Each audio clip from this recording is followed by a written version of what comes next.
Hey guys, thanks for clicking, thanks for coming back. So I just wanted to make a video today about basically why I decided to go vegan again. After not being vegan for more than 10 years, I decided that I want to again stop taking milk products. Like, even though I was vegetarian for that whole time, like lacto-vegetarian, which means I wasn't taking meat, fish, or eggs um, for a long time, many years. Just recently, with this new year, I decided to go vegan again. And so, let me tell you the story. Basically, I was vegan before I was vegetarian. I was vegan for about a year when I was like 17 years old. Basically right around the time that I turned 17, I told my parents one day, like, okay guys, I want to go vegan, and you don't have to, but I'm just telling you that I don't want to eat like animal products anymore. And I was still taking honey and everything, and again, as a vegan, I am currently taking honey, but I've decided to cut out milk this time. So basically, I went vegan initially because I kind of had a crush on a guy who was a staunch vegan, and it was like me kind of trying to get his attention by becoming a vegan. But I noticed that the first day that I stopped taking like any animal products, that somehow this just like film came off my eyes. Like, I felt like my eyes were more clear. I felt like so much clearer in my mind, and like disciplined, or like I just got this fresh new perspective on life. And at that time I was very into my religion, like family religion, Christianity. And what I found was that people were pretty much unsupportive, like in my community. Most people were pretty much unsupportive of me being a vegan. Like, people, because I don't come from a big city or anything, I don't come from like some liberal area, like California or anything like that. I like come from a small town in Canada. I mean, it's not really a small town, but it's kind of a college town or university town. So people there, being vegan is something kind of exotic and foreign for them. So basically, my family, like my stepdad, he was actually okay. Like, he's a big meat eater. He loves his meat. He's a chef. He's a lifelong chef, and currently he's actually working as a butcher. But when I became vegan, he was actually pretty supportive. Like, he started to buy me all of these like Gardein steaks, like, you know, these soy tofu steaks that they sell in the supermarket. So every night that he was cooking meat, like separately for me, he would cook this steak thing. And, you know, instead of putting butter, he would put oil on stuff. Like, actually, now looking back on it, I appreciate that, because he's a very big meat eater. Yeah, I appreciate that he was like so supportive of me and my dietary choices at that point in my life. Yeah, I'm like actually surprised now that I think about it. But yeah, I felt like many people around me were pretty much unsupportive. Even I had a boyfriend at the time who was pretty like kind of new age person, and his mom was like a Wiccan and stuff. And even he was unsupportive of that. He told me, like, you know, I think you should stop being vegan. And I was like, no, you know, because I was really convinced, and I was very enthusiastic at the time. And now that I'm older, like, I know that it's not necessary to be so vocal about my lifestyle choices or about the things I believe in. But yeah, at that time I was pretty like gung-ho, you know, and convinced. about being vegan. Yeah. It's so funny. Yeah. But then when I moved out on my own, I went off to go to university, like on the other side of the country, And I moved into a house with like 10 vegans living there. It was a homestay. And many of these people had been vegan for a really long time. You know, some of them, they knew each other from before living in the house, and they got to live together because they were all following this like same kind of Buddhist master. Yeah, some were like white, Caucasian, others were Asian or Asian American, but anyway, it really doesn't matter any of that. But yeah, there were quite a lot of people living in this house. Many of them were students, and they were all vegans. And on the property, there was also no intoxication allowed. There were no alcohol allowed, no smoking allowed. And so that was okay for me because I didn't do any of those things really. But when I really, I started feeling kind of unhealthy. And I started to find it really hard to like take care of myself being a vegan on my own because I was so young and I just didn't have experience with like proper cooking and like nutritional, all of that stuff. And plus living in that city, which I'll tell you, it was Vancouver, it's extremely expensive. Like it was expensive then 10 years ago, and it's extremely expensive now. So like being vegan, I didn't really know how to do it properly, and I didn't really have a lot of money. And then I started working in a vegetarian restaurant, which was vegetarian, not vegan, though it had vegan options, of course. But the thing that really made me go from vegan to vegetarian was getting involved with the Hare Krishna, which I'm still involved with, I'm still part of, and I still follow in this practice. It's been in development for like the past 10 years now. It's always, your whatever like religion or like faith or like meditation practice that you are in, if any of you are in that, you know that it's always like your relationship with your faith is something that's always changing and developing, and like you're always finding yourself again in it. And it's just like a lot of different things, So yeah, in Vancouver, they had the Govinda's restaurant, and I really wanted to get more involved with that. So I moved closer to the temple, and so I would eat at the temple a lot of the time. And so everything there has milk in it because, like, technically in Hare Krishna, it's not vegan, it's vegetarian. And there's a huge debate about this going on, like within the Hare Krishna community, because part of our principles is ahimsa. Ahimsa means like nonviolence. And, in the whole Hare Krishna philosophy, there are 4 main regulative principles.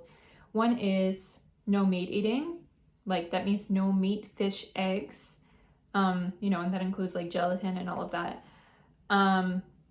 But, the other 3 are no illicit sex, no intoxication, that means also no alcohol, smoking, marijuana, etc., and no gambling. So, like, part of the reason for this principle of no meat eating is ahimsa, which means non-violence. So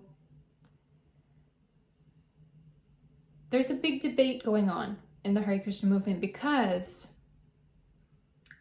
now with factory farming and everything like that, milk, the milk industry, even goat milk, all of that, it's violent. It is violent. And I'm getting emotional right now just because,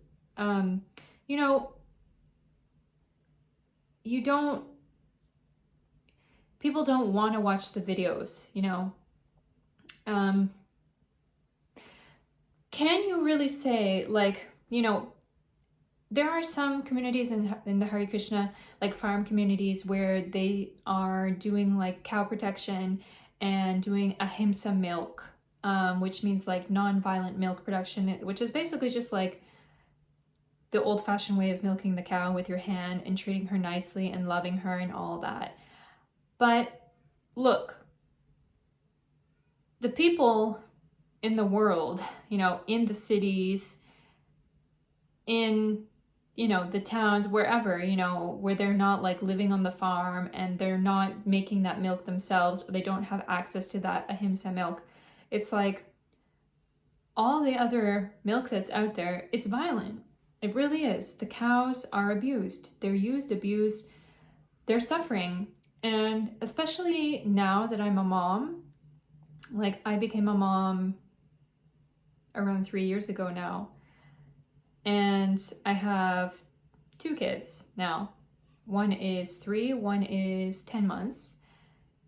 And when I think about the calves, the dairy calves, and the babies, like, and their mothers, it just makes me really, really sad that a baby who just wants milk from its mother would be taken away from its mother, or would have a thing put on their nose to block their mouth from their mother. So it's like, I don't want to support that at all. And, you know, there's another thing that I like about being vegan, which is that your food can really truly be more fresh.